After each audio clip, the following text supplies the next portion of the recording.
Hi there, Lloyd here. I was able to have a look at your concern here, and I was able to test it on the phone. Um, I I was able to replicate that some of the buttons were misplaced, and upon checking your page, I noticed that most of these objects are positioned using margin, including these icons uh, and this book button. And I believe it's not really advisable to do that because what it looks like on the desktop doesn't always look like it on phones or on mobile phones. So let me just walk you through on how to do this properly. I believe one of the it's the push. Where's the push? There we go.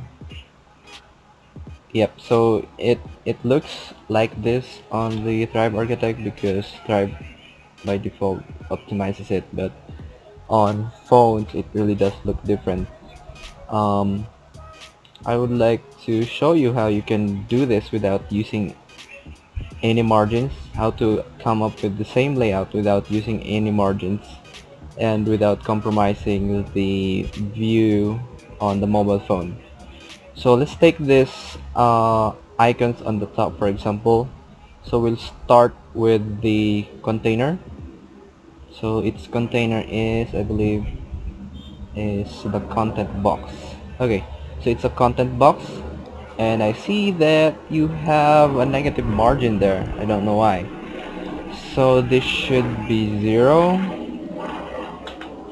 Okay, I believe you want to move it up, but in order to move this, you don't have to use a margin. Just check for this item and see if the padding is, or if the margin or the padding is set to something higher than 0.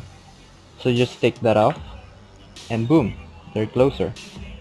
Okay, and for the content box, I don't know why you have a margin here. Okay, you have a margin here and you have a negative margin there. So why not just take them off and it's equal to 0 and they're close to each other, right? Um, this column, I believe you don't need a negative margin here. This one, okay. So all of this have been positioned with margin, which doesn't always look the same on mobile phones. So I'm just going to get rid of all of these margins, and I don't know why this is okay. Another negative margin.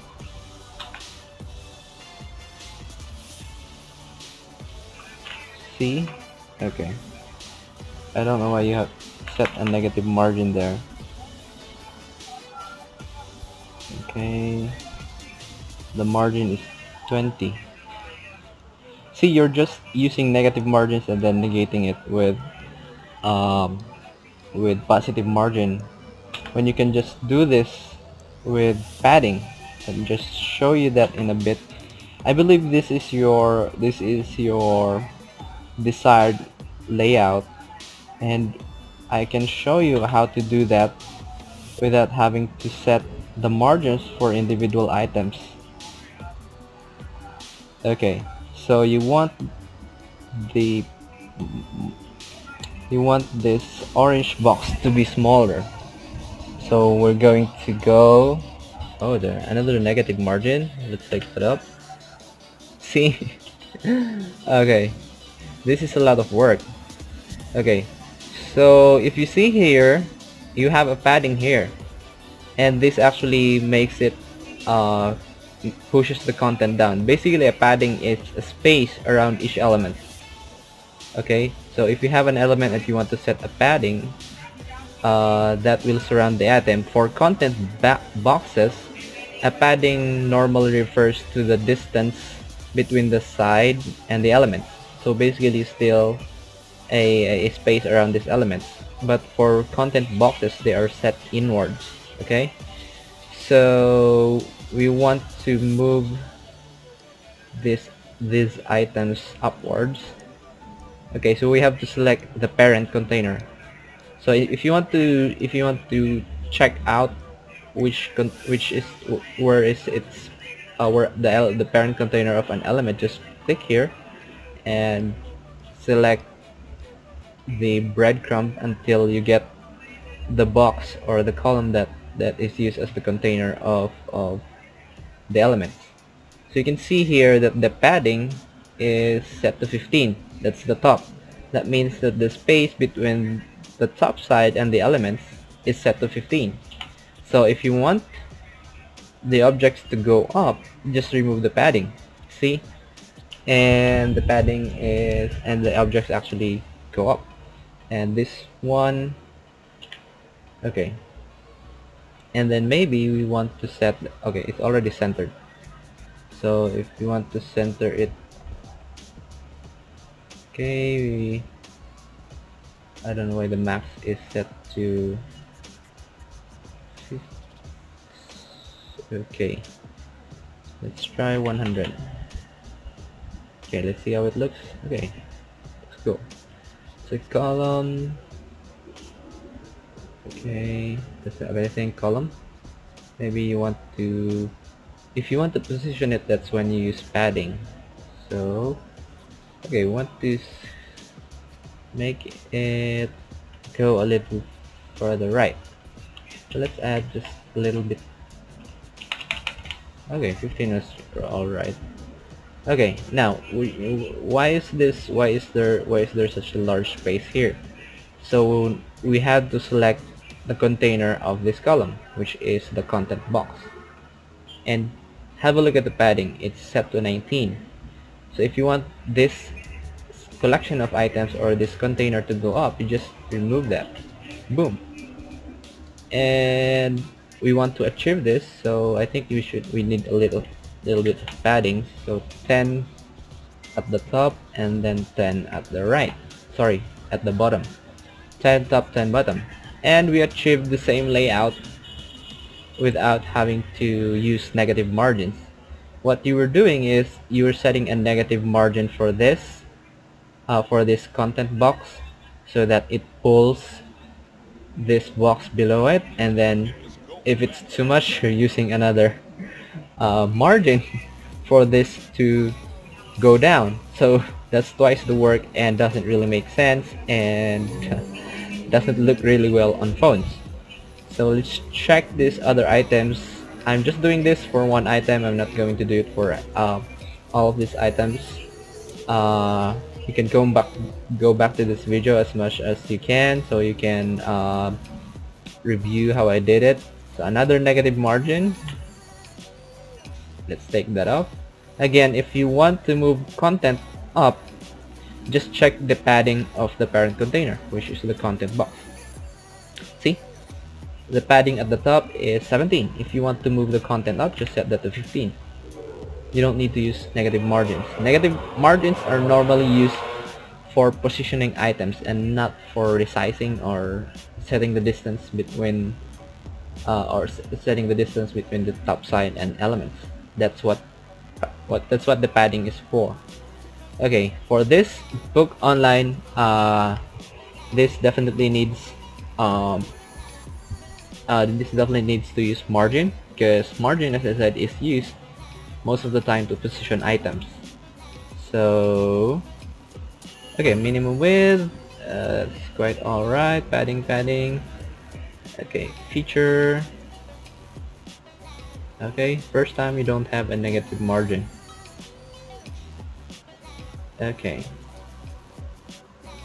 so I wonder why this is negative. Okay.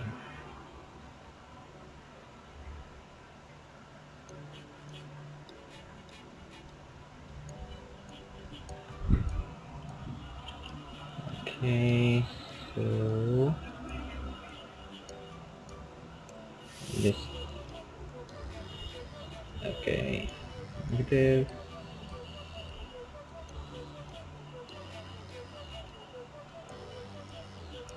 padding is inside the box.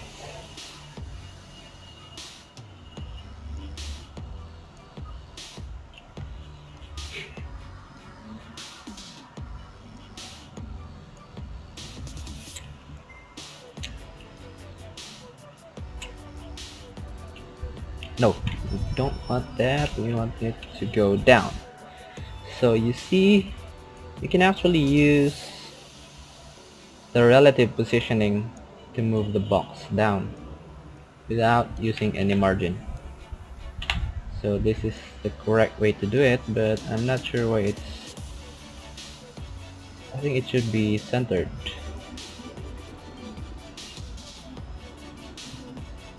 Okay, I don't know why it's not centered. Okay, let me just button content box. Okay, content box button. Okay, it should be aligned right. Sorry, center.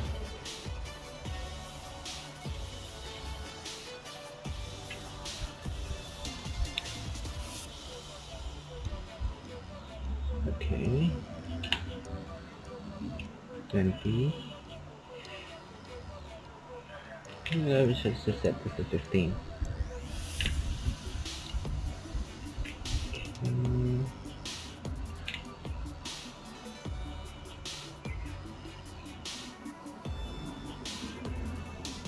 Okay, I don't know why this is not centered.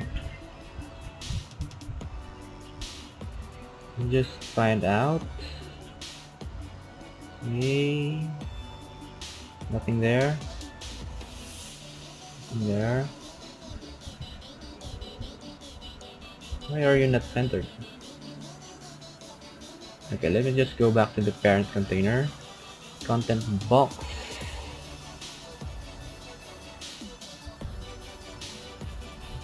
Okay, should be aligned.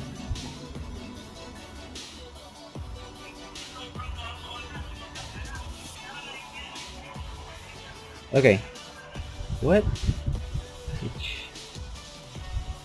Why did it not go back?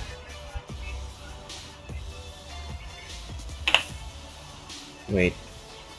Okay, let me just save this. Okay, so in order to position this your objects, you actually don't need to use margins because Stripe has a built-in positioning system. So let's just refresh this.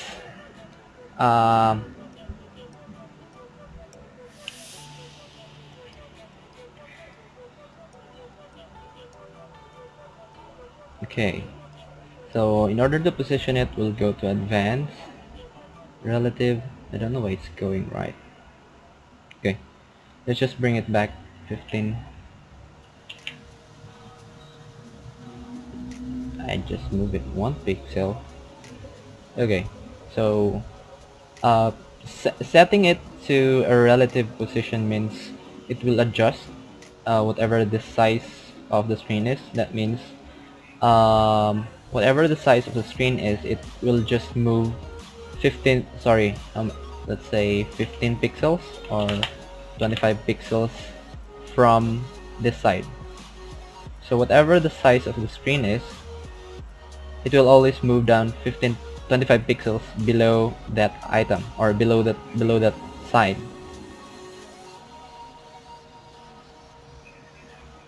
Because sometimes using margin doesn't always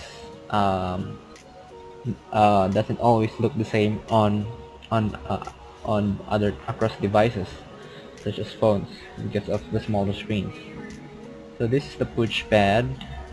Okay. Okay, we want this to go up. There's a lot of space here. So, oh, they have a margin. Okay, there we go. And maybe we can even take this up further because you have a margin. Again, if you want to just add spacing between items, you can just use padding. So let me save this and I'm going to test it out on a phone. It's called, I think the bedroom is called the pooch pad. I'm going to save that and let's see.